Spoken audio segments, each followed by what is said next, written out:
Thanks a lot.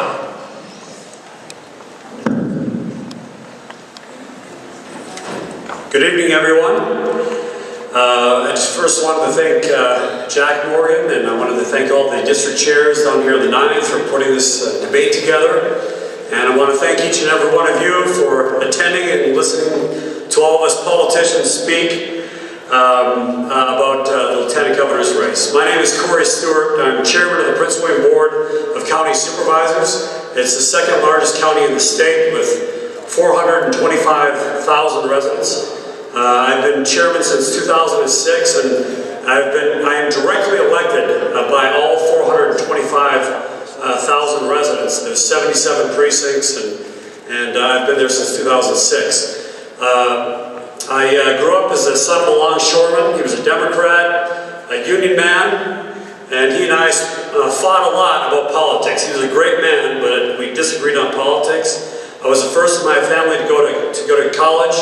I was an Eagle Scout, and afterward, after graduating from college, I met Maria, and now we've been married for 19 years. We've got 2 boys, Isaac, who just turned 13, and so I've got a teenager in the house. I understand what that's like now, and Luke, who's 11, going on 12. Since being chairman of the Prince William Board of County Supervisors, I've focused my efforts on cutting spending. Cut spending by $143 million, lowered tax bills so much so that they're 30% lower than those in neighboring Fairfax and Loudoun counties. In 2007, led the nation's toughest crackdown on illegal immigration. So that's my record. I've been able to cut spending, I've cut taxes, I've cut crime, and that's what I want to do in the Commonwealth of Virginia. I hope to earn your support and your vote on May the 18th. Thank you all very, very much.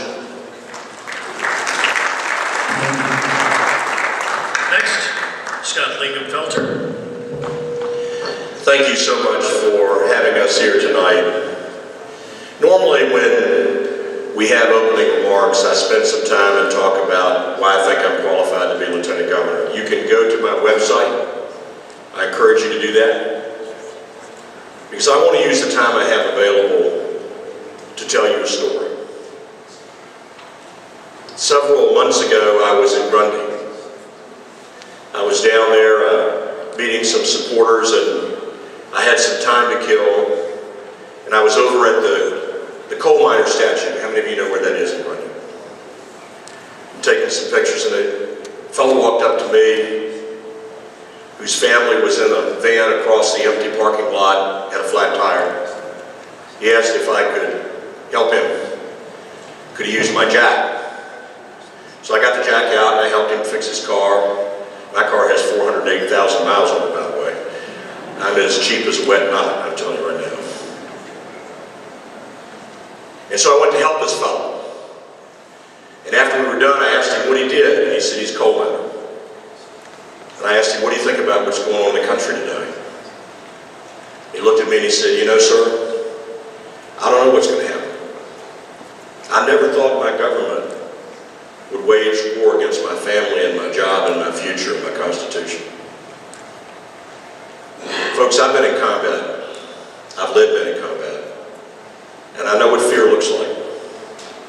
And this man had fear on his face. Let me tell you why I'm running for Lieutenant Governor.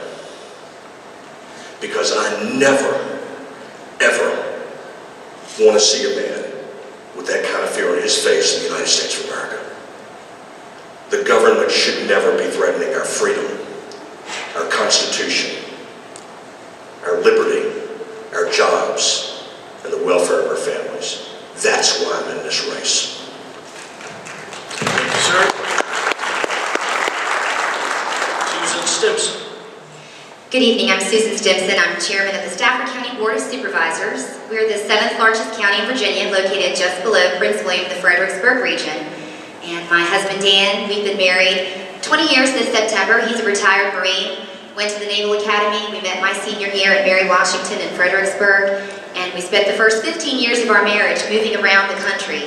So I was a military spouse. I care very much about veterans issues, and I know that that's definitely relevant here to the state of Virginia.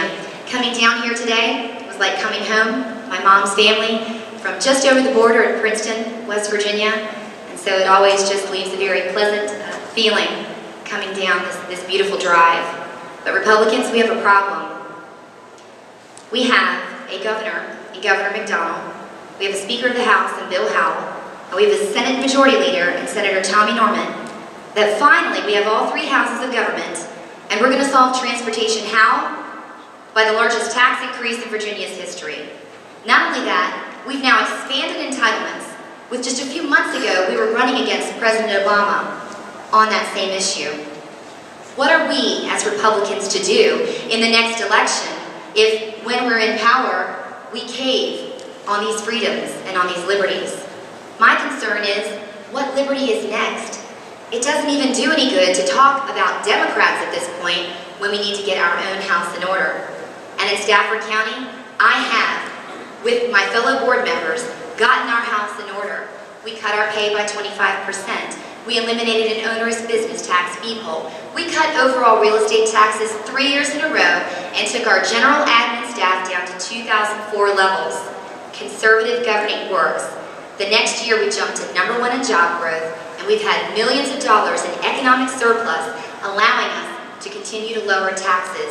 I want that same success for all of Virginia, and I will fight for your liberty. Thank you, Ms. Stimpson. Next is Pete Snyder. Good evening, Fighting Ninth. Thank you so much for having us here tonight. And I want to give a special thanks to your great leader, someone who I call the preacher of prosperity, Jack Morgan, for his inspiring words about liberty. I'm so blessed to have Jack's endorsement for Lieutenant Governor. And folks, there has been no region in the Commonwealth that fought harder and produced bigger and better results than the 9th District did this past year. No other part of the Commonwealth that fought harder. And why is that? Well, it's because y'all have heart. Secondly, you have a work ethic that would choke a horse. And thirdly, you fought because it was all on the line. When the Obama administration puts in its sight lines the coal industry, the #1 employer in your region, you better believe you fought. And I'll tell you, it's 2013. It's all on the line again. Across America, across Virginia, across the Fighting Ninth, just ask Attorney General Ken Cuccinelli. The #1 issue out there is jobs and the economy. And I'm surrounded by some fine men and women that are running for Lieutenant Governor. But I'm the only one in this race with a proven real-world record in creating jobs. I created hundreds of jobs here in Virginia and inspired an entirely new industry. I've also been a fighter in our conservative movement for the past 20 years. That's why I have the support of Jack Morgan. That's why I have your young gun delegate, Israel O'Quinn, as my campaign co-chair. And also I have conservative icons like Mike Ferris behind me. So I will be a conservative partner in reform for our next governor, Ken Cuccinelli, as we tackle the big issues: education reform, economic development, and cutting the size and scope of government. I ask for your support on May 18th. Get to know me over the weeks ahead. Thank you so much. Thank you. Next is E.W. Jackson. These are the times that try men's souls. The summer soldier and the sunshine patriot will, in this time of crisis, shrink from their duty to their country. But those who stand by her deserve the love and thanks of man and woman alike. Tyranny, like hell, is not easily defeated. Folks, this race is not about anybody's political career. It's not about whether we can win a campaign.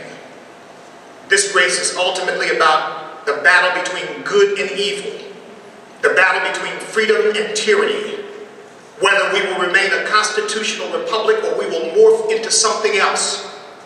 And that battle is joined in Virginia. Virginia is the place that produced the commander-in-chief who won the Revolutionary War. Virginia is the place that produced the man who said, "We hold these truths to be self-evident." Virginia is the place who produced the man who said, "Give me liberty, or give me death. Virginia is the place that produced the man who framed the Constitution of the United States that was originally called the Virginia Plan. And Virginia is the place where the battle for freedom must be fought today. And folks, it is up to you. It is up to us. This is not about a campaign. This is about a movement to restore the foundations that made this nation great in the very first place. And whether our children and our children's children will be robbed of that legacy. And I'm running for lieutenant governor for that reason only. If this country were in trouble, I'd be doing something else. But I'm running because I believe that voices like mine need to be heard. And if you give me the opportunity to serve as your lieutenant governor, I will be a champion for freedom, and I will fight this battle with my dying breath. Thank you all. God bless you.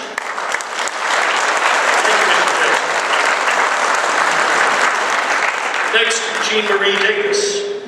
Good evening. It's terrific to be back in Washington County, and thank you to the 9th District for allowing us this opportunity to speak with all of you.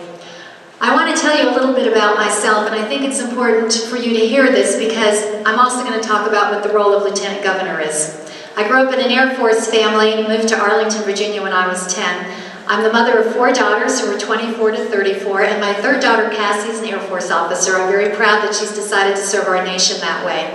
I have a degree in mathematics from the University of Virginia, and in 1997 I was elected to the House of Delegates and served 3 terms there. My 3rd term I was elected the Majority Whip and have the distinction of being the only woman in the history of the General Assembly to ever be elected into a top leadership position. After that I was elected to the State Senate, where I was the only Republican woman and the only pro-life woman. So it was my responsibility to kill those Planned Parenthood bills, and that's just what I did. While I was in the Senate and after I left the last couple of years after, I was a partner in a small technology consulting firm. And then when Governor McDonald was elected, he asked me to serve in his cabinet, which I've been doing for about the past 3 years. I left him in September to run statewide. And I directed the Washington office where I was in the front lines, working with our great Congressman Morgan Griffith and the other Republican congressmen in Virginia, tackling Obamacare, the education reauthorization where this president wants to exact Common Core standards and tell our states how to run their school systems. And that was the kind of work that I did running that Washington office. You know, there's 2 obligations of the Lieutenant Governor in the code. One is to preside over the state Senate, but the second is to stand ready to become governor if the governor should become incapacitated. And I am the only candidate for Lieutenant Governor who has legislative experience, executive branch experience, and has run that Washington office. So I know intimately what each department and agency does and how every action the federal government takes impacts the state. Thanks so much for being here, and I look forward to answering your questions. Thank you, Ms. Davis. Now, Steve Martin. Thank you for your kind hospitality. This is my 7th trip, swing, 2.5 day, 2 to 3 day swing through the Fighting Ninth in over the last several months, and I enjoy being with you. I have been here many times. My first trip down into a longwall mine was almost 25 years ago, and I've been down here in the Fighting Ninth to campaign throughout the last 25 years many times, and had attended public hearings. I love the drive, I love the community, and I brought my family into the area many times as well. I was raised on a farm in Southside, Virginia, in a family of 8 children. I found it necessary when I was very young, at the age of 17, to go to work to help my mother provide for my 5 younger sisters who had survived. My father passed away. She had not worked outside the home in 23 years. I worked in the electrical field for some years, been in the insurance business for almost 29 years. And for over 25 years, I've had the privilege of public service. Now, the most important thing in my life is my commitment, my relationship with my Heavenly Father. I want Him glorified in my life. I serve out of love for my Heavenly Father, my nation, my family, my commonwealth, and the great people that we have within it. I'm privileged to do so, and throughout the years, I've had the opportunity to lead on some iconic conservative legislation. And more recently, I was the one who wrote the 2 sentences that became the Health Care Freedom Act that Ken Cuccinelli took to the Supreme Court. And I carried Senate Bill 1, which became the law that says you've got to show your ID at the polls. I carried welfare reform in the mid-1990s and chaired the national task force that made that a model piece of legislation that finally got Bill Clinton to sign it on the 3rd occasion. We'll have opportunities to talk about my issues, but faith, family, and freedom, issues of liberty, government, free enterprise, competition in the marketplace, and individual liberty, with insistence on personal responsibility is what guides me. I appreciate the opportunity. Thank you. Thank you.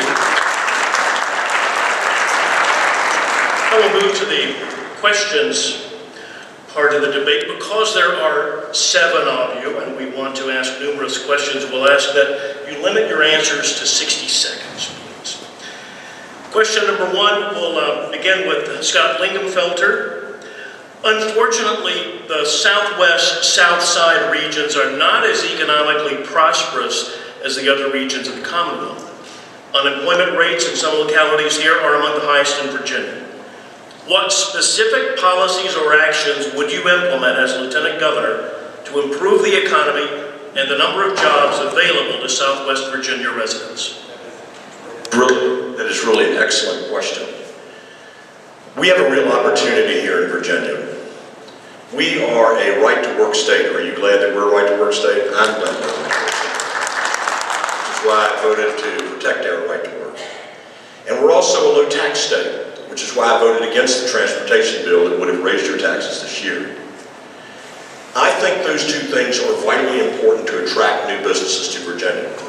And I think we have a real opportunity, if we're very wise, to work in the area particularly of attracting more light manufacturing here to the Commonwealth. We may not be able to get GM, we may not be able to get International Harvester, but there are lots of opportunities to reach out to light manufacturing companies and bring them here to Virginia, where we can employ our people and give them a real shot at the American dream. As Lieutenant Governor, I will work closely with the Governor in anything he asks me to do, and particularly if he asks me to take on the mission of helping develop more jobs and opportunity here in Virginia, as Lieutenant Governor Bolin was asked to do under Abingdon. Thank you, sir. Ms. Stimpson. As I was driving down here to Southwest, the landscape was quite different than in the Fredericksburg region in Northern Virginia. And as I looked out the window at the changing landscape, I could not help but think about the arrogance of the Republican leadership that passed higher taxes that are going to end up hurting those economically disadvantaged the first and the most. Part of what my leadership will be is what I've done in Stafford County, and that is being consistent to the principles of a limited government, keeping the power in your hands, and overall lower and broader tax burden that has been relieved, lowering taxes, property taxes, car taxes, income taxes. Conservative governing works, and when families have money themselves to make decisions for themselves, then they have the ability to be the best that they can be. Thank you, Ms. Stimpson. Pete Snyder. Well, as an entrepreneur, I would love to be a partner with Governor Ken Cuccinelli in revitalizing our economy here in Virginia. We need to make sure that all regions of Virginia are humming on all cylinders. And one specific way of doing that is to eliminate the corporate income tax.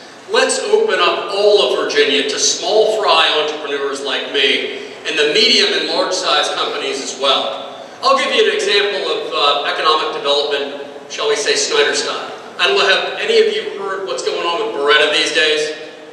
Beretta the gun makers, located in Maryland. And Governor Martin O'Malley and all the crazy liberals are passing all sorts of gun-grabbing laws. They're going to force Beretta out of the state. They can't even practice what they do. I'm an investor. I called up the head of Beretta, sent a letter and said, I've started 2 businesses in Virginia. Come on over. The water's fine. The environment's fine over here. And you know what? If you need capital to move, my company will help finance it. Let's go make Maryland a gunmaker-free zone. Thank you, sir. E.W. Jackson. Well, first of all, we've got to get the federal governments off the backs of the people of Virginia. We've got to stand up to the things that they are doing to encroach on our rights. How in the world are you going to bring jobs into an economy when the EPA is busy trying to stagnate and smother every entrepreneurial effort smother farmers, smother small business people trying to get started. How can you do it? We gotta have a state government leadership that stands up against the federal government and steps side by side with each of you to say, we will not go along with them. When the FDA is stepping in and telling farmers what they can and cannot do, how they can and cannot put their products to market, even among their own neighbors within their own community. So that's the first thing we got to do. Get the federal government off your back. I support a taxpayer bill of rights to limit the right of the state government to grow beyond inflation and the growth of the economy as well. Thank you, Mr. Johnson. JeanMarie Davis. Thank you. Excuse me. You've heard a lot of talk about lower regulations and lower taxes, and those are all important to create a good workplace environment. And you've heard about attracting businesses. Well, if attracting businesses to Southwest and Southside Virginia were the solution, the only solution we've been looking at for years, everyone here would have a job. It's part of the solution, but it isn't the whole solution because it isn't working. This is what I want to do. I have a tremendous relationship with the Northern Virginia IT community. I want to create a synergy between the IT community and Southside and Southwest Virginia. And then I want to use the Highland Education Center and the Highland Community College and all the community colleges to create a skilled workforce in the areas that the IT community is deficient. And then I want to use telework. My daughter teleworks. She works from Arlington, Virginia for a company in Oakland, California, and they pay her almost $100,000 a year. We need to think outside the box and create long-term sustainable jobs through telework by educating a skilled workforce in the IT community and connecting those jobs from Northern Virginia to this region. Thank you. Steve Martin. Thank you. A number of the ideas that have been mentioned already are good ideas, and I appreciate that. And I also appreciate the endorsement of my legislation that I introduced some 6-8 months ago to end the corporate income tax in the state of Virginia. But it's not just because of the jobs that it would create. It would be very helpful in creating jobs simply with the present economic activity that we've got.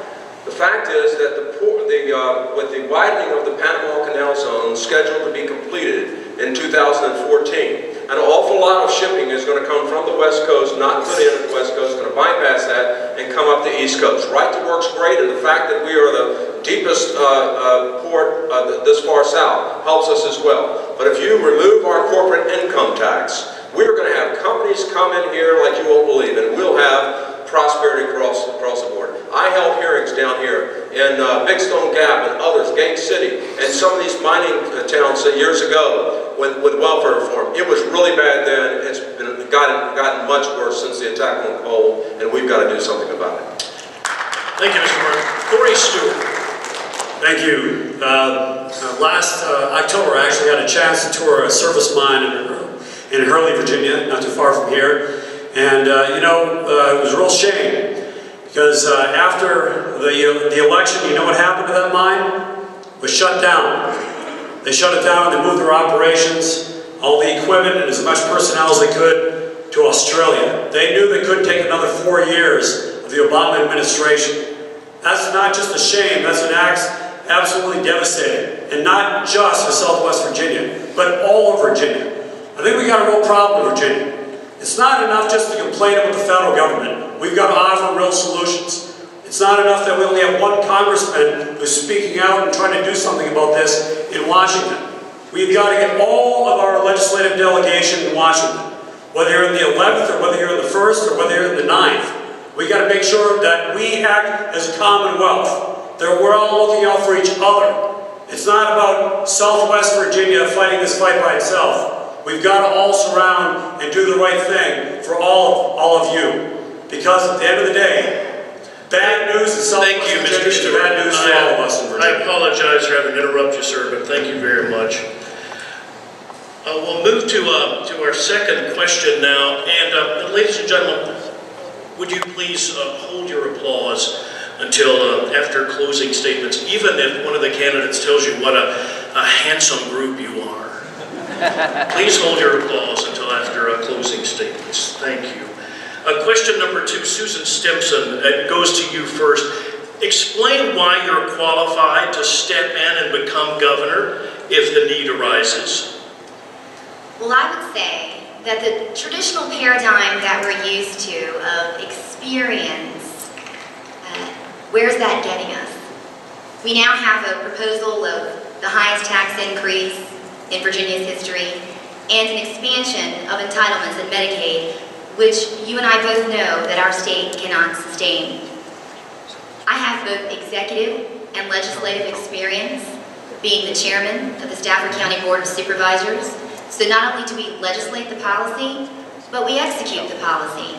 And one of the paradigm shifts in this, I understand the impacts of the state decisions down on the localities.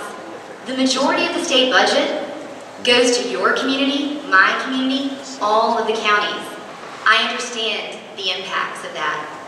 But more than anything, I'm not afraid to stand up when I see your liberty in jeopardy, and I have towed the line in Stafford County on conservative governing and been successful at it.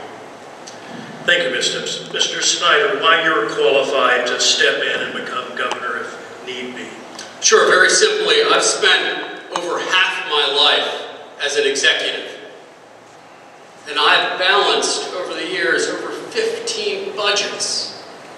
I'm a real-world job creator when the #1 issue facing Southwest Virginia and facing Virginia and the entire nation are jobs and the economy. That said, I'm also a proven conservative. I've fought alongside y'all in the trenches for over 20 years. So you know when it comes to higher taxes, I'm not going to be in the go-along, get-along gang. I'm used to bringing people together because that's what you have to do to have results in business. But I'm not afraid to make the hard decisions. There is a freedom in being an up-by-your-bootstraps entrepreneur. No one made me. I don't owe anyone a single thing except you all. And I will fight to make sure that our economy in Virginia is headed in the right direction. Thank you very much. Thank you, sir. E.W. Jackson, same question. I'm a Marine Corps veteran, and I believe that we do need more veterans serving us in public office who know what it is to put their lives on the line for freedom. I ran a small business for 10 years, so I know what it is to hire, to fire, to balance a budget, and to deal with government regulations. I fought with the FCC. But, you know, Ronald Reagan was elected governor as the first elective office he ever held to the largest state in the country. He was not a technocrat, and neither am I. He was not a policy wonk, but he was a leader of conviction. He knew what he stood for. He was able to bring people together, to rally people, to unify people around his agenda. And that's what we need in the governor's office. As we've seen, I was told not too long ago, our governor is a policy wonk. Well, how's that working out for us? We need leaders with conviction who know what they stand for, who say what they mean what they say, and then will do it. Thank you, sir. JeanMarie Davis, why are you qualified to step in and become governor? Well, I think I talked a little about it in my opening statement. I think that my experience in the executive branch in the cabinet and running that Washington office is very, very important. I think I'm now finally ready to take on this awesome responsibility. But I want to say, this isn't just about a budget.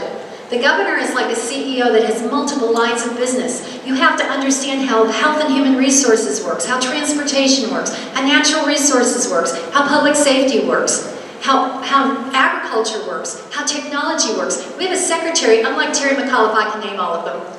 We've got a secretary, a line of work that you have to oversee across the gamut. You need to understand that the Community and Housing Development Authority is providing sewer systems for the poor who are still using outhouses in Southwest Virginia. You need to understand that. You need to understand how all of those agencies work to provide the services and the needs of every citizen in Virginia. And if you don't understand all of that, you can't possibly do a good job as the governor. And I grasp all that because I've been doing that kind of work for the past 15 years. Thank you. Steve Martin, same question. You sure are a good-looking group. Experience and a record that you can look at and absolutely count on.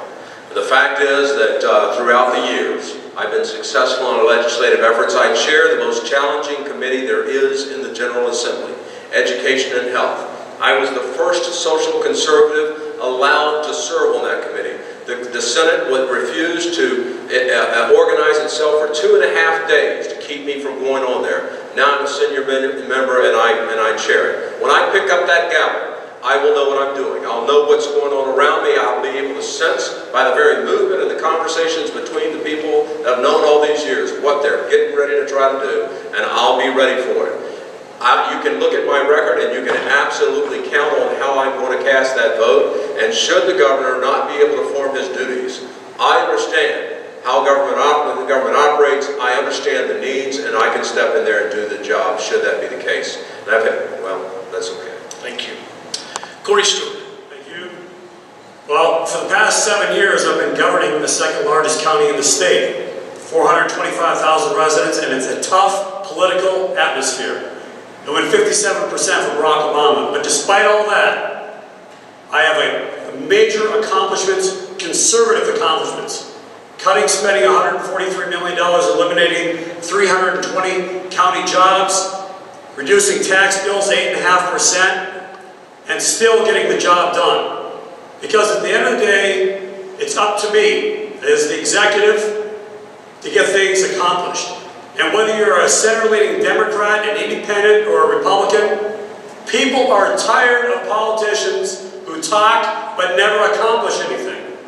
They're tired of politicians who talk a good game and say they tried and submitted a bill and did this or that and the other thing, but get nothing done. I have that record. I've got a record of accomplishment. I know how to get things accomplished, even in a tough political atmosphere. Thank you. And Mr. Lingamfelter. It's a great question because it goes to the very core of what we need to consider when we're electing lieutenant governor. Does this person have the experience and the leadership abilities? When I graduated from VMI in 1973, I went in the Army, where I served for 28 years. I've commanded large organizations. I've led men in both war and peace. I understand how to bring people around tough problems and find solutions that will work.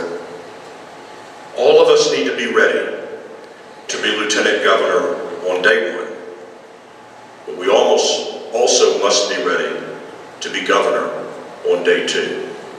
I'm ready for that. And let me tell you something. As a leader, I learned a long time ago that you got to be who you say you are and do what you say you will. I have a proven conservative record. I understand the complex legislative process in Richmond, and I understand the government. JeanMarie is right. You've got to have people who understand what is going on in Richmond, because if you ever cast a bad vote as lieutenant governor, you'll live with that law, a bad law, for a very long time. Thank you, sir.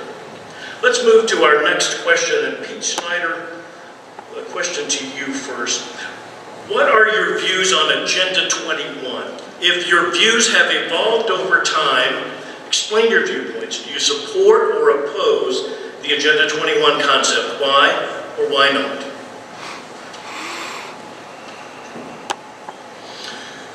Correct me if I'm wrong, but it's 2013. I think it is far time that the ghost of Kofi Annan be exorcised from the United States of America. We cannot have American sovereignty being put at risk by the blue flag of the United Nations. I think Agenda 21 is absolutely wrong. I will fight against it at every single turn. And the only laws that should be governing our land are the ones made right here in the United States. Period. Mr. Jackson. Well, since I'm running for lieutenant governor, not president, this probably doesn't advance the cause, but I can just tell you that were I running for president, one of my policies would be to kick the UN out of the United States of America. I believe they need to go. Agenda 21, also known as sustainable development, is an insidious, wicked, evil attempt by the United Nations to insinuate itself into our local communities for the purpose of planning those communities out in ways that we don't approve of. Now, you've got a bunch of thugs and dictators in the United Nations who can't do anything but oppress and kill people, and they want to come here and tell us how we live our lives? No, thank you. As far as I am concerned, we need to fight it. It's already in counties across Virginia, but we need to inform our boards of supervisors. We need a lieutenant governor who can educate them about it so they don't think it's some wild conspiracy theory, and let them know it's something that we need to oppose and kick them out of Virginia if we can't kick them out of the United States. JeanMarie Davis, same question. I hate following E.W. Jackson. It happens to me all the time. And I don't know what's left to be said, but I will tell you this. I represented Fairfax County, that's where I'm from. And I have watched the Democrats on the Board of Supervisors use this urban development planning to change my county over from a conservative county to a liberal county. Town centers with that mixed use, whether it's commercial, it's townhouses, it's condominiums, they just plant them all over the county. And I've watched precincts in my own district that were rock solid Republican become rock solid liberal performing precincts in 2 years. As soon as it's done and the urban dwellers move in, we lose the votes there. And so I also want to add to it that it's a political tool that's being used, I believe, in Northern Virginia to turn our county over, and we've seen the Democrats use it quite successfully. And I'll tell you this, they call it smart growth up there, and they say that if we have everyone working and living in the same place, it'll cut back on traffic. Well, traffic's now the worst trafficked in the United States of the nation, so that certainly isn't working. Thank you. Steve Martin, same question on Agenda 21.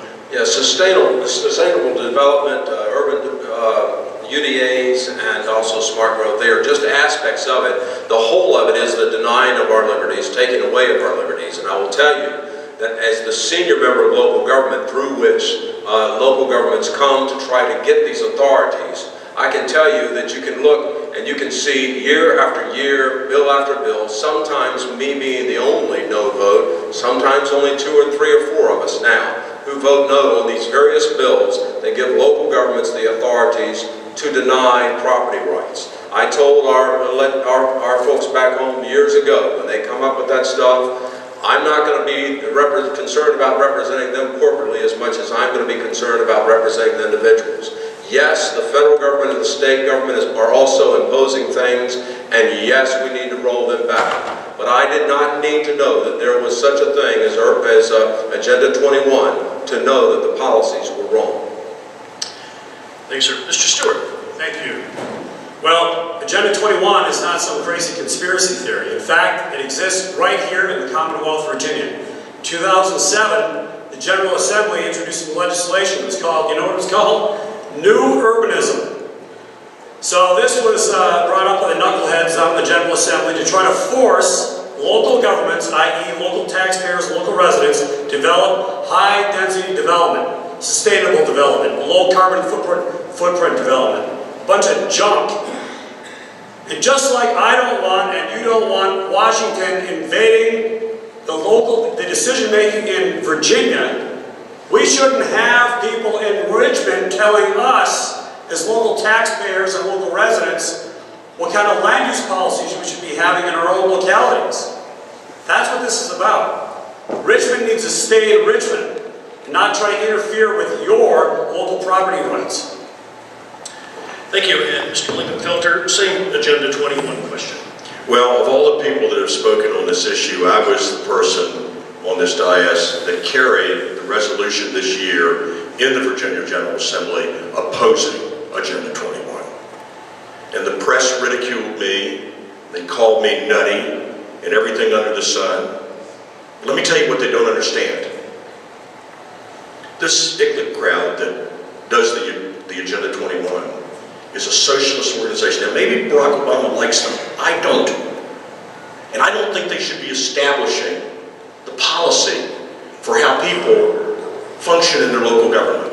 Has anybody tried to build a pond lately? Tried to do that? Millions of dollars. Because of all the things that get layered on top of property rights and on property owners. It is a sad day in America when a person in a locality can't use their property as they see fit. Thank you. Ms. Stimpson, you're the final person to respond to the Agenda 21 question.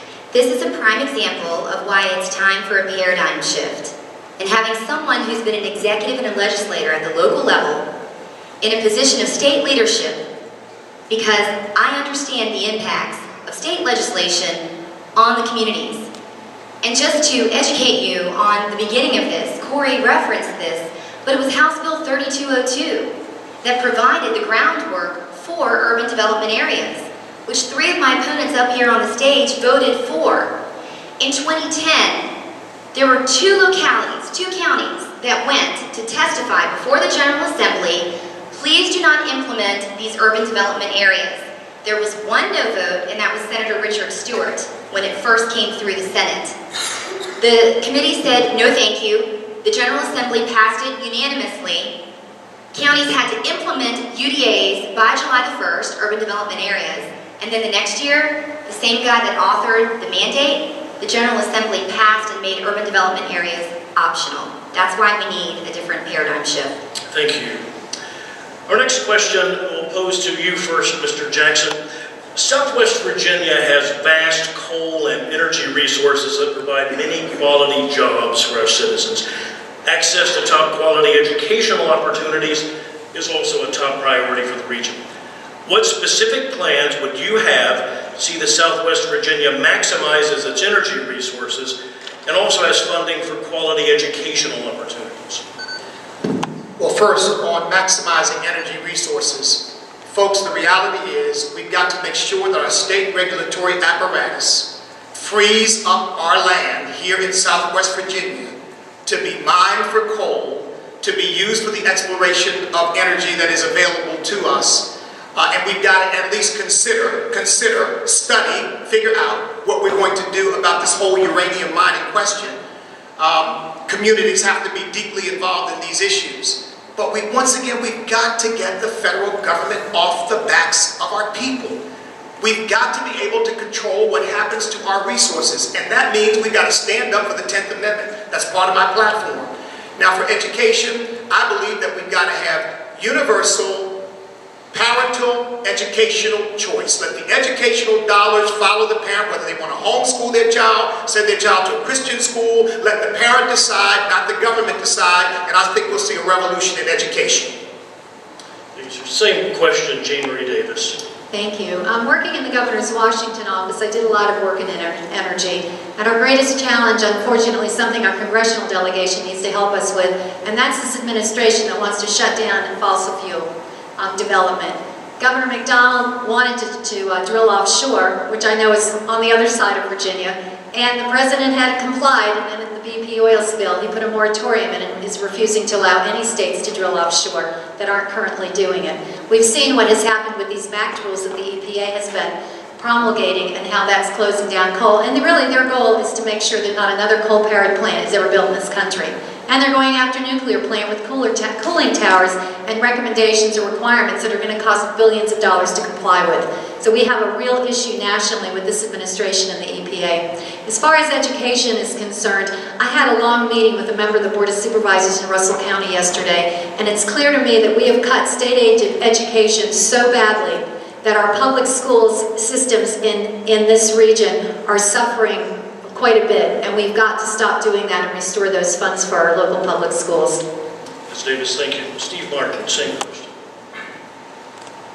We need a governor, an attorney general, and a lieutenant governor to give voice as well, that will challenge the federal government and push them back. And we need a legislature, the House and Senate, a solid conservative Republican legislature that will back them up in pushing back the federal government on their attack on fossil fuels. They're not just going after coal. They're going after fracking. They're not letting us go offshore. They're even going to come after the gas mining that's going on in the Appalachian Highlands from all across the East Coast. And so we need those folks that will push back. On education, I've been fighting for a full, blown-out education choice. I chair that committee. We don't have the votes there yet. My aspiration for the next 4 years, at the end of those 4 years, is to make sure you have a House and Senate. There's a solid conservative Republican Senate that you don't have to lobby so hard to get them to do the right thing, and we'll get that job done. Mr. Stewart? Well, thank you. It is absolutely true that the federal government is mostly to blame for the problems in the coal industry, whether it be the Army Corps of Engineers or it be the EPA. They are making it more and more difficult through the 402 and the 404 regulations to mine. They're deliberately trying to kill the coal industry. But at the end of the day, need to have a united front against the federal government on that. We don't have that right now in Richmond. But the next thing is, we've got to, in lieu of changing of the federal heart, changing of the administration, we've got to see what we can do now. Now, the real core of this problem is the significant price differential between the cost of coal and the cost of natural gas. It's going to take some time. Eventually, those prices for natural gas will come up and the price of coal will come down. But in the meantime, we're going to have to look for ways to transition, look at new technologies, horizontal drilling, ways of fracking in this area. But we've got to make that transition and get over this hump until we can go to the next technology. Thank you, Mr. Lingamfelter. Same question. It is utterly incomprehensible, and it is also stupid that this country does not do everything it can to explore for new energy. If you look at the coal energy, if you look at the coal industry today, what you'll find is that fundamental costs are pretty flat. But it's gone up 30% to mine. Why? One reason: regulation. Federal regulation, designed to do one thing: deliberately put the coal industry out of work. The only thing we can do is throw every one of the incomprehensibly stupid people at the federal level out of government and get them out of the way. We also need to explore for natural gas off of Virginia's coast. It is there, rich deposits, that can create tremendous jobs and opportunity for Virginia. Incredible, folks, that we can't get this right. Utterly incredible. Thank you. Same question for Susan Stimpson. Coal is a cheap and abundant energy resource here in Southwest Virginia, and it's vital to this economy, it's vital to Virginia, and it's also vital, I believe, to America, of providing us with the energy that we need. So who do you trust as your leader to step up and push back on the federal overreach? President Obama has made it clear. His goal, since he can't get it through the constitutional way, through the legislative process, is to do it through policy with the EPA, by putting so many regulations in place that it is literally crippling the coal industry here. I will fight and push back on that federal overreach, just like I fought on federal issues and pushing back at the county and Stafford as well. On education, what we've done in Stafford County, something creative that I think we can do at the state level as well, you can categorically fund to ensure that classroom dollars go to the classroom and so that admin gets cut. We've categorically funded instruction and technology, and I would have that same approach in my leadership position as Lieutenant Governor. And Mr. Snyder, the final to respond to this same question. It is very clear from the beginning of our country, with our founding fathers, that God blessed the Commonwealth of Virginia.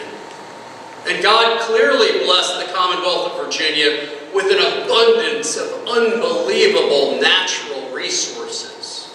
And I think it's not only a matter of economic security, I would argue it's a matter of national security that we have an all of the above and all of the below policy for energy exploration in Virginia and in the United States of America. We need to push back. We need to fight the feds for making the wrong decision and having us be hostage to the Middle East and dictators for our energy supplies.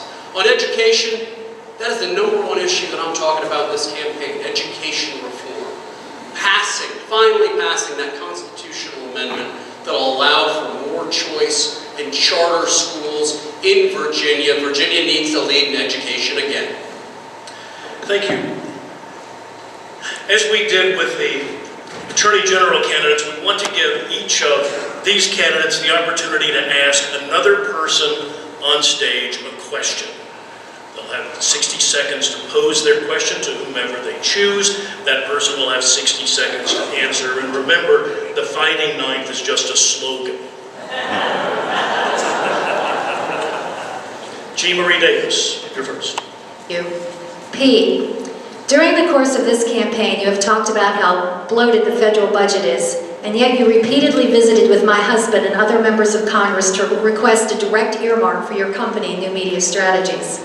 You have also claimed that you would cut 10% from the state budget. The 10% can easily be cut from any budget, and yet, as a member of the William and Mary Board of Visitors, you voted on May 27th of last year to increase spending by 5%, which was over $7 million, and to raise tuition by 3.3%, which had added to the non-general fund portion of the state budget. Lastly, you have repeatedly stated that you support the Second Amendment and do not support any restrictions on gun owners, and yet you voted at the Board of Visitors meeting on December 9th, 2011 to expressly prohibit any person, including concealed carry, but police officers from carrying a firearm onto any portion of the William and Mary campus. This is the only vote you have ever cast on the Second Amendment. How do you reconcile these actions with your campaign rhetoric? I would thank you for your question. I would love for the crowd to just take for a moment and savor the irony of you asking anybody about the Second Amendment. First and foremost, that is a misfire. That is a misfire because I have adamantly rejected any encroachment on the Second Amendment at William and Mary, and the rector of the college knows it. But I find it very troubling that the only person on this stage, the only person who has wavered in their view of the Second Amendment was you, in a race that you lost. And as a Hail Mary at the very end, you brought in Michael Bloomberg and renounced the Second Amendment, renounced the policies of Virginia, and renounced the edicts of your party. That's unconscionable. As it relates to the federal government and your husband, I'm a board member of the National Center for Missing and Exploited Children, and they wanted a program to try to catch pedophiles. And I had an innovative company and a solution that could try to lock some of these people up. So I was very happy to work with your husband, but disappointed that nothing happened there. Thank you, sir. Steve Martin, you're next. Thank you. The Fighting Ninth is more than just a slogan. I mean, that came as a result of Jeff Stafford's run for Congress some decades ago. My former office mate, by the way, whom I loved and hated to see him pass us. But my question is for Corey. And Corey, my question was going to be far softer. I might firm it up just a little bit, but I've certainly enjoyed the beautiful Southwest throughout the years, and long before I've ever decided to run for this office, been spending a lot of time down here throughout the years with my family and otherwise, because I love it. Why don't you tell us about your efforts to help and work down here in the 9th District prior to you beginning to run about 5.5 to 6 years or so ago? Okay, thank you. Actually, thank you, really. Especially after that last exchange. I appreciate that, Steve. I will ask you a question now, I tell you. But no, it's been great to be down here in Southwest. I spent the first half, I've been running for this office for over a year now. I spent really the first few months down here in Southwest with Bobby Clancher. I think a lot of you know him. He and I drove all around and Tucker, and so many of you down here have been so kind and open, and I really appreciate it. I've learned so much. And what really endears me to Southwest, and this reminds me of the place where I grew up. That was just really good, solid people, and you're sincere, and I really love it. The one thing that we have to remember in Virginia, and my time's running out, but we are in this together. We are a commonwealth. There was a time when Southwest Virginia was providing more wealth for the rest of the state. And now when you're hurting, we got to bind together, and we got to see what we can do for your industry and revive Southwest Virginia. Mr. Stewart, while you're up, it's your turn. Well, actually, I had a good softball question for EW. Last week, I actually had the opportunity, the governor was not invited, but I was, to speak at CPAC last weekend.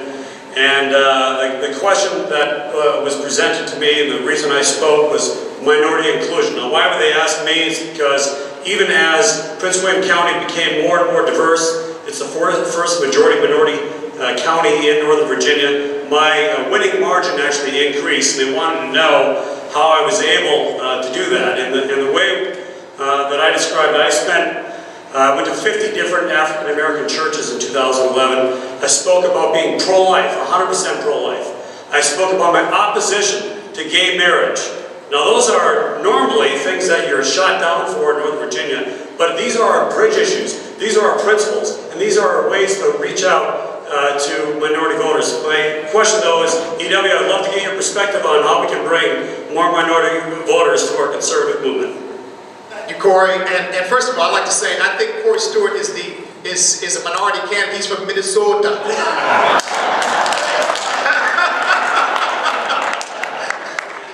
Well, first of all, I want to commend Corey because he talks a lot about this issue, and it's important that it be spoken about.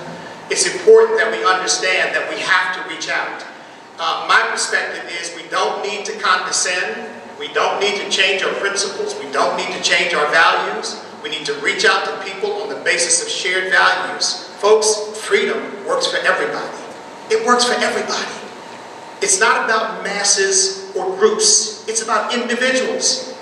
And when you take that message to people, they hear it, they respond to it. Churches all over this Commonwealth, be they black, Hispanic, evangelical, what have you, when we talk to them about those Judeo-Christian principles that we believe in, it resonates with them. So yes, we don't have to pander, but we certainly do have to reach out, and I think the Republican Party, frankly, has failed to do that sufficiently. Thank you, sir. Mr. Lingamfelter. I'd like to ask myself a question. Not really. EW, you've mentioned a couple of times in forums, and I think it deserves some treatment. Virginia has this economic empowerment effort where we look for enterprise zones here in the state and in the current law. And you've mentioned that you would like to see that improved in Virginia. Would you share with us what it is about the current enterprise zone system that you would like to see improved? Well, as you look around the Commonwealth, in these enterprise zones, you don't see a whole lot of enterprise happening. I believe that part of the problem is that we spend too much time trying to recruit major corporations to come to Virginia, and too little time trying to figure out how to make small businesses more productive by giving them a lighter regulatory burden and giving them the opportunity to be able to resist some of the encroachments, as you know, that are coming against the federal government, standing with them, because right now our small businesses are being strangled. They can't hire employees above 29 hours without having to incur the cost of Obamacare.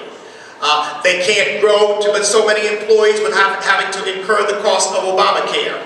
So it comes back to this issue that we as Virginians have got to get control of our own economy. I pledge my voice, my vote, and my very being, if necessary, in civil disobedience. I'll stand on the border, if necessary, and say to the federal government, this far and no further. Thank you, sir. Susan Stimpson, your turn to ask a question. Mine is for Senator Martin, and probably a lot of you don't know his background, but I've had opportunities to sit beside him and hear some of his stories of just some really hard work growing up, particularly struck by when you were very young, your father passed away, and you came back to take care of your mom and your sisters. And I guess I just want to know, how do you think those experiences impacted you and shaped some of the legislation that you've supported and also your career as a legislator here in Virginia? Thank you very much, Susan. I appreciate that. And Corey, well, I'll drop that. My question was intended to be otherwise, but thank you very much, Susan. I appreciate that. I feel like that my father was really, seemed to be led of God to be preparing me for leadership from the very beginning. When I think back to some of the things that we did regarding the church and the community and at home. And I appreciated that a good deal more in hindsight than I did at the present time when it happened. But certainly I had to go in and wash dishes for the first 30 seconds at school in 30 minutes in order to eat in the next 30 minutes. And I had to do such things as that. But when it came to the welfare reform debate, I understood it to be something where people were being trapped in a state of government dependence. And President Obama is trying to make it worse, quite frankly, right now. It redefines work to include journaling. And so it shaped me in a lot of ways in preparation for leadership, but also understanding and caring about those things that really make a difference in people's lives. Thank you. Pete Snyder, your turn to ask a question. Question for Scott. Scott, you're a true defender of the Second Amendment. You're an avid hunter. Tell us, we're all running around the trail, busy as can be these days. If you have a day off, what's the perfect hunting day like to you? Walk us through, my friend. Gosh, what a softball. The perfect hunting day is any day I'm hunting. I started the Sportsman's Caucus down in Richmond several years ago, and it's really important. It's very, very vital. I care a lot about property. If you haven't figured that out, I carried the Bonita bill this year, the property rights bill for small farmers. I care a lot about the outdoors. I care a lot about not only enjoying the outdoors myself, but also for the next generation of kids. Because if we lose this, folks, we're going to look back and we're going to really be disappointed in what we did. We really have to advance outdoors activities for our kids and the next generation, and I'm very committed to doing that. As your Lieutenant Governor, I'm going to hunt every day I can, believe me, but that probably won't be a lot. Thank you, sir. E.W. Jackson, you're the final person to ask a question. Well, my question was originally going to be to Scott, but since he's already gotten one, my question is to Susan Stimpson. Susan, and this is really a serious question, I don't mean it tongue-in-cheek, but you've demonstrated such vast, JeanMarie, you've demonstrated such vast knowledge of the internal workings of our state government. And it's clear that you have a grasp on how it works and what goes on. My question to you is, if you happen not to win the nomination and I do, can I count on you to help me to understand the inner workings of the state government? It's always my pleasure to mentor anyone who has been elected, and of course I will, and I'd like to take the rest of my time to respond to what Pete said, I think, over December 9th. And you will see that it was a unanimous vote to accept those restrictions. Unanimous. I'm sorry, I'm still talking. And you did go to my husband and other congressmen and ask for direct earmark. And that leads me to something that's so important. I've been honest about where I am on gun rights. I'm a gun owner. I've owned a .357 Magnum and I've owned a Beretta. I support the Second Amendment, and I have a good record of bills that I have killed when I was militia, police, and public safety that Scott would refer to gun-grabbing bills. But I happen to believe that everyone should have an instant background check at a gun show. And I've been honest about that. I think it's very important that your elected officials and those that run are honest. That they give you an honest answer, that they look at you in the eye, and they don't tell you what they know you want to hear, but they tell you where their heart is. We won't agree on everything, but I can tell you this. I'll represent Southwest Virginia because I love Southwest Virginia and I care about all of you. Thank you. Now, you've each had the opportunity to question someone else. We want to give you the opportunity to speak to Southwest Virginia one more time. So 2 minutes each for a closing statement. We'll begin with Mr. Martin. Well, if it's at all possible, I'd like to step around front here. I normally don't speak behind podiums like that, but I do, again, appreciate the kind hospitality here. There have been several artful dodges this evening on some issues, and it's not my job to point out exactly which ones they are, but it's your job to search us out and to have confidence in us. You can look at my record, and you can have confidence in it. I have the experience to do the job. I've had the privilege throughout the years to mentor a number of folks who have been governor and lieutenant governor and attorney general. And the other day, as a matter of fact, when we were in Albemarle, EW said, "Steve, I'm going to need you, but I'd be happy to help." But I have the experience, and I have a record that you can look at, that you can have absolute confidence in. When I pick up the gavel, as I said, I'm going to know what I'm doing. I'm going to know what's going on around me. I'll know when Mason's rules apply and when Jefferson's manual applies. I'll know when Robert's rules apply, and I'll know when the rules of Senate apply. By the way, it always does. But in any event, as I said, I'm going to know what's going on around me.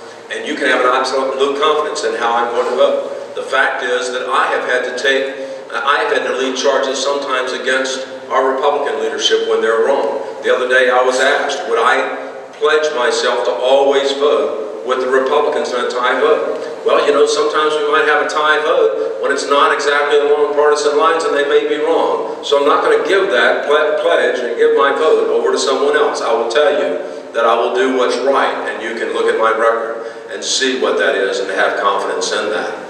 I will give voice to those issues that are very important to us, to try to free our people from a state of government dependence, to try to bring competition in the marketplace of education. The fact is, education and health are two areas where they don't reap the benefits of market forces, and we need to do something about it. Thank you, sir. Corey. Thanks a lot. I have to do the Oprah thing, just like Steve. Well, thanks a lot, everybody, and Steve, I do want to thank you and everyone for setting this up. I walked in here and I looked at the stage and thought, oh my goodness, you know, what are we running for president? I mean, this is beautiful, and it's definitely the most elaborate stage and setup that we've debated and we've had. I think about 16 debates or so, and I joke, but it's really true. We can all give each other speeches, every one of them. In fact, I know how Scott's going to end his. But it's great to be here. When I ran for chairman of the Board of Supervisors, they told me I couldn't do it. They told me I couldn't actually get elected on a conservative agenda in Northern Virginia, 425,000 residents, but I did. And once I did that, they told me I couldn't implement it. They said that Prince William County was growing too fast, it was too diverse, it was too complex. You're not going to be able to cut the budget. But I did, cutting $143 million worth of spending, bringing down average tax bills 8.5%. And then they said you couldn't do anything about illegal immigration. That no locality of any size or any state for that matter had done anything about it. But I did. We implemented the toughest crackdown on illegal immigration anywhere in the United States, resulting in more than 6,000 criminal illegal aliens being handed over to the federal government for deportation and a drop in violent crime of 48.7%. And then they told me I couldn't get re-elected in 2011. After Barack Obama won my county by 57% of the vote, and the DPV spent $500,000 trying to get me out of office. They knew this was the linchpin seat, but I did. I beat my Democratic opponent by 30 points, winning 72 out of 77 precincts. And now some are saying that we can't do it. We can't win unless we move to the center, move to the left. They're wrong. We need to stick to our principles. Pro-life, anti-gay marriage, pro-business. And we will win in November. Thanks a lot, everyone. Thank you, sir. Scott Lingamfelter, your turn.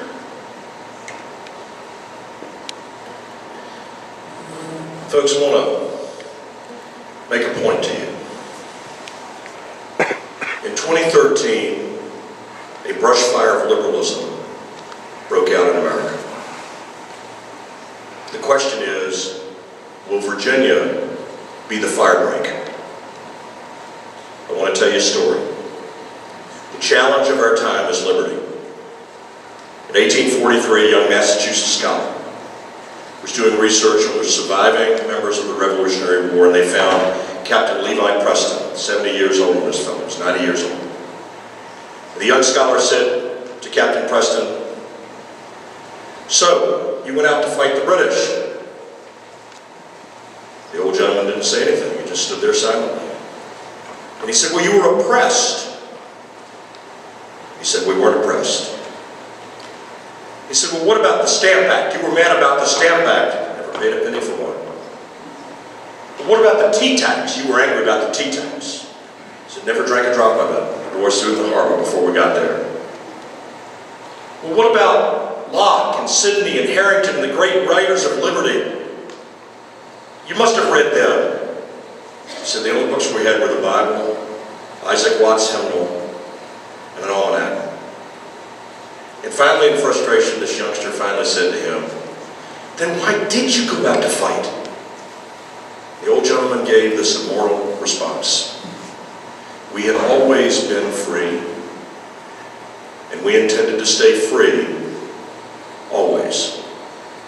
And the redcoats were in our way. Folks, the redcoats of today want to take our property, destroy our Constitution, ruin this republic.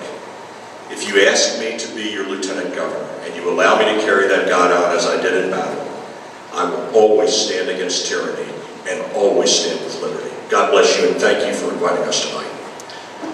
And Susan Stimpson, your closing statement, please. Thank you very much for having me here this evening.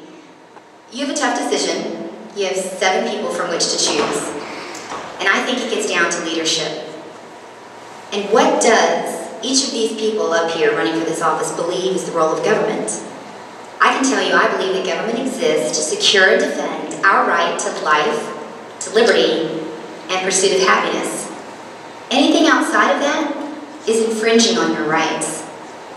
A limited government, rolling it back, it keeps the power where it should be, and that's with you, to make decisions for yourself and for your family. What does that mean to the average Virginia family? I believe that true liberty allows us to be everything that God intended us to be. And we as Republicans right now, not only are we caving on tax hikes and entitlements, and it worries me about the next freedom, maybe just a little bit of gun control, well, you know, so we can win the next election. But Republicans right now are tone deaf. We're insisting on speaking to the culture and saying, this is where you are. And the culture says, no, this is where we are. It's similar to a time when I was managing a staff, and when I would call the college kids on the phone, they wouldn't answer. Now, I could have insisted on continuing to call them on the phone and not get a solution to the problem. But if I texted them, I got an answer. It's all about engaging the culture where they are, persuading them on these issues because we're right on these issues. I have an actual record of reducing and limiting the size of government. I'm going to take that same record to the Virginia State House as Lieutenant Governor and use that leverage of that tie-breaking vote to move the ball forward on conservative principles, as I've done in my leadership role in Stafford County. I'm not doing this because I want to be someone. I'm doing this because I want to do something. And I'm going to be a watchdog for your liberty. I'd be honored to have your vote. Thank you. Thank you. Pete Snyder. Thank you so much, Fighting Ninth. Thank you for having us here tonight. But more importantly, thank you for opening up your hearts and homes to our Big Ideas campaign. Clearly, we're doing a little too well, I think, these days. Folks, I've traveled all around Virginia and all around Southwest Virginia in the Fighting Ninth. I've learned a lot. One thing I've learned is we Republicans, we love to talk about the past, don't we? We love to talk about the past. All due respect here, I've been to umpteen million Reagan legacy dinners, and I love the Kipper, and I have a good time at each of those things. But answer this question for me. When did you ever hear Ronald Reagan give a speech about Dwight D. Eisenhower? When did he ever talk about 1982 going back to 1950? It is 2013.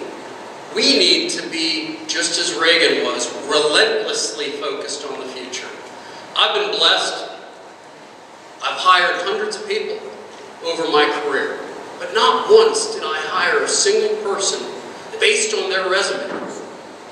That may have gotten them in the door, but they had to look me in the eye and tell me exactly what their vision was and where they want to take that job. And I'm going to look you in their eye right now and tell you I will focus like a laser beam on educational reform.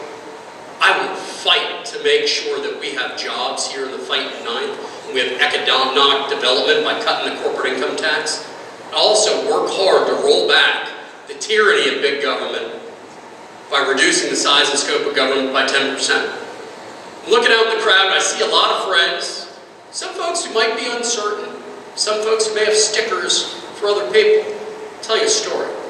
I met my wife in person when she was on a date with another guy. So if you have uncertainty about this guy or love in your heart for someone else, that's just fine by me. I will work hard to win you over. Thank you very much. Thank you. E.W. Jackson. Well, Mr. Chairman, thank you so much, Mr. Moderator. And I hope that I am not out of order by saying this, but I want to say, because I consider both of you to be friends, JeanMarie and Pete, in less than 2 months this is going to be over. And we're going to need everybody working together. And people are capable of figuring out who we really are. We really don't have to devour each other in order for people to figure that out. And by the way, not to put too fine a point on it, if I win the nomination, I want you both helping me. Working together. Folks, Ronald Reagan said, freedom is never more than one generation from extinction. We do not pass it on to our children in the bloodstream. It must be fought for and protected and passed on to them to do the same. But we will spend our sunset years telling our children about the United States of America, where once men were free. That's what this election is all about. And the question is not whether any of us is capable of doing this job. I don't see a single person on the stage who I think is just incapable of it.